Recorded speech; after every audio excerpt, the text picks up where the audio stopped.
The Fisherman and the Giant. Once there was a poor fisherman. He never caught many fish, and so he had no money. On some days he did not catch any fish. He couldn't buy food for his wife and 3 children. They only ate fish. Usually he caught very small fish, but one day he caught a dead horse. "Today is a bad day," he thought. Angrily, he began to fish again. This time he caught a bag of old cups. Sadly, he threw them back in the water. "What can I do?" he said. "I am a poor man. I want to sell fish. I want to buy food for my children." He tried again. This time he caught an old jar. It looked green, but then he looked again. It was dirty, so he washed it, and it was gold. There were some words on the top of the jar, but he couldn't read. The fisherman jumped up happily. "I can sell this now," he said. "Today is a good day." He looked at the jar carefully. "Perhaps there is something inside," he thought. "I'll open it." So he opened the jar and looked inside. Suddenly white smoke came out of the jar, and a great giant appeared. The fisherman was very afraid. The giant spoke. "Now, fisherman, I am going to kill you." "Why?" cried the fisherman. "What did I do?" "You opened the jar. For that I am going to kill you. How do you want to die? I can kill you with my hands, or I can throw you into the sea." "But why do you have to kill me?" "I will tell you," said the giant. "One day the king of the giants was very angry with me. I took his youngest and loveliest daughter for a walk by the sea, and he didn't like it. So he put me in this jar. I could not get out, because he wrote his name on the top of the jar. I could hear him from inside the jar. "Because you love the sea, you dog," he cried, "you can live in it." And he threw me in the water. I was in the jar for days and weeks. One day somebody will open this bottle, I thought, and I will make them into a great king or queen. But after 100 years, nobody opened the bottle. So I thought, I will make them into a king or queen, but not a great king or queen. After 200 years, I thought, where is this person? Now I will make them rich, but I will not make them a king or queen.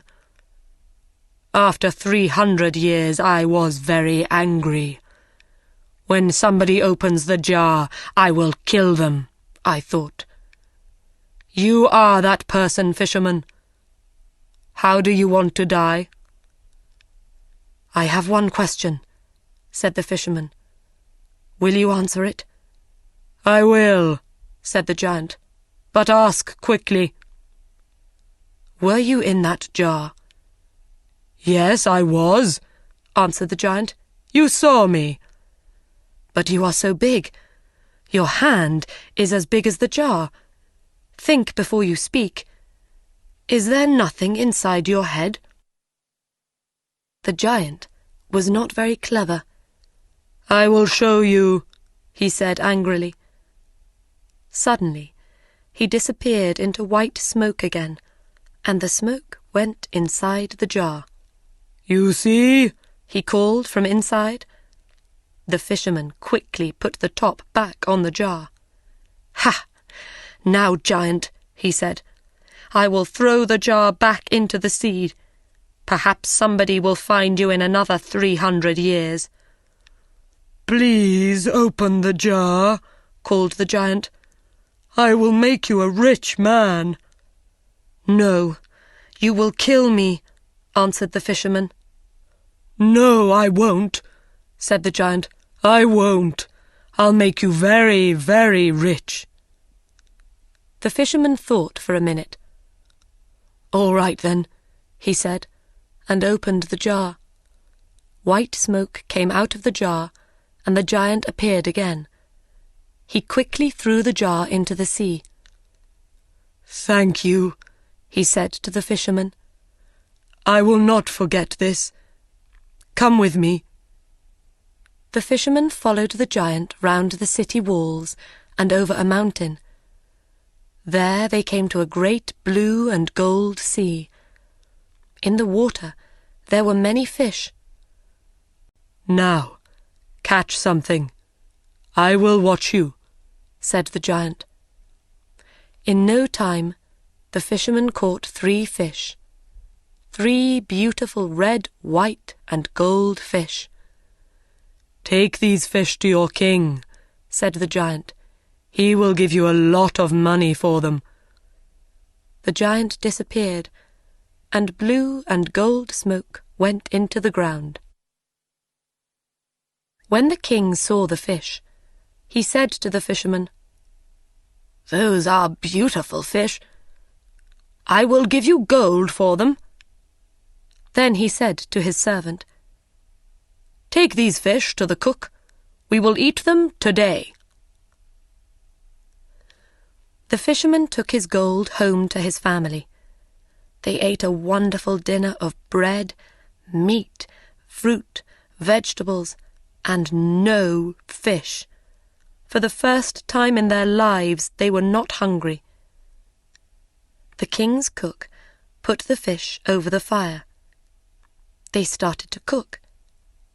Suddenly, the smoke from the fire went blue and gold, and a strange woman appeared in the kitchen. She spoke to the fish. Fish, fish, are you doing your work? The fish did not answer. Then their heads went up, and they said, We are, and we are happy. The strange woman pushed the fish into the fire. The smoke from the fire went blue and gold, and the woman disappeared into it. The king and his servant came into the kitchen. I am waiting for the fish. Where are they? He said to the cook. He saw that the fish were in the fire, and he could not eat them. The cook told him about the strange woman.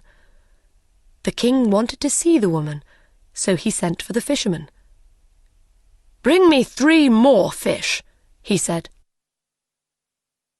When the fisherman came back with 3 more fish, the king gave him more gold. The cook put the fish over the fire. This time, the smoke from the fire went red and gold, and a big man with red hair appeared. Fish, fish, are you doing your work? The fish answered, We are, and we are happy. And the same thing happened. The man pushed the fish into the fire and disappeared into the red and gold smoke. The king did not speak for a minute. This was magic. Then he turned to the fisherman. Where do you get these fish? He asked. I get them from a sea of blue and gold water over the mountain. Do you know this sea? The king asked his servant. No. I often go across the mountain, but there is no blue and gold sea. Will you take us there? The king asked the fisherman.